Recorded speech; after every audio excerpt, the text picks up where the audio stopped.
கொடுக்குறோம். அது இல்லாமல் லைப்ரரிக்கு புக்கு தரோம். லைப்ரரி ரேக் வந்து இது மாதிரி ஒரு 2 ரேக்கு எங்களுடைய ஆலோசகர் சகோதரர் ஞானசேகரன் தலைமை நிலைய ஆலோசகர் அவர் வந்து வழங்கியிருக்கிறாரு. அதை இன்னைக்கு நாங்கள் கொடுக்குறதா இருந்தோம், அதுவும் கொடுக்குறோம். இந்த மாதிரியான விஷயங்கள் ஏகப்பட்டது பண்றோம். அந்த பாட்டில் இருக்கிறது எல்லாமே நாம ஜெய்பீம் ஈரோப்பள்ளி கூட்டமைப்பின் மூலமா பண்ணுவது. ஒரே ஒரு வேண்டுகோள், உங்களுக்கு தெரிந்து நீங்கள் எந்த கிராமத்தில் எங்களுடைய கூட்டமைப்பை அறிமுகப்படுத்தினாலும் அந்த கிராமத்திலும் நிச்சயமாக இதே போல செயல்படும். ஆனா ஒரே ஒரு விஷயம் என்னன்னா, முழுமையாக தன்னார்வலர்கள் முழுமையா வாலண்டியர்ஸா இருந்தாங்கன்னா அவங்க கேட்கறதுக்கு நாங்களே எல்லாத்தையும் செய்வோம்.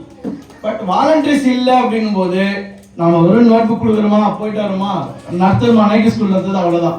எங்க உழைப்பு அதிகமாக இருக்கின்றதோ, எங்க தன்னலம் பார்க்காமல் உழைக்கின்றார்களோ அவர்களுக்கு தேவையானதை அவர்கள் கேட்காமலே செய்யக்கூடியதுதான் கூட்டமைப்பு.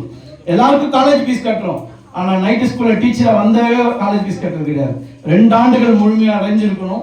தன்னுடைய அர்ப்பணிப்பை முழுமையாக கூட்டமைப்புக்கு கொடுக்கணும். கூட்டமைப்பினுடைய எல்லா கூட்டத்தில் இருக்கணும், எல்லா நிகழ்ச்சியிலும் பங்கேற்கணும்.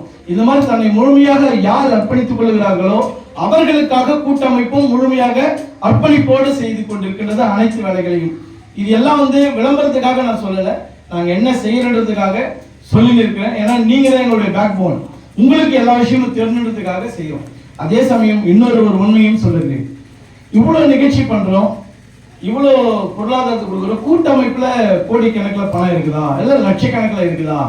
தயவு செய்து சொல்லுகிறேன், கூட்டமைப்பின் கணக்கில் ஒரு 16,000 ரூபாய் இருக்கும், அவ்வளவுதான்.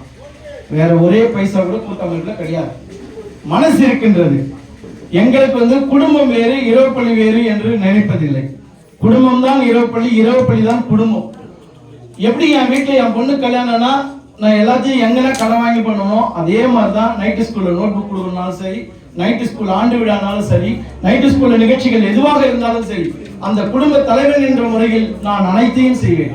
அதே சமயம் எப்படி குழந்தைங்க தன்னுடைய பிள்ளைகள் குடும்ப தலைவருக்கு யார் வேலை செய்யறாங்களோ அவங்க சப்போர்ட், அப்பாவுக்கு சப்போர்ட்டா இருப்பாங்களோ, அதே மாதிரி எங்களுடைய கூட்டமைப்புல யார் சம்பாதிக்கிறார்களோ அவர்கள் எனக்கு துணையாக இருந்து சப்போர்ட் பண்றாங்க.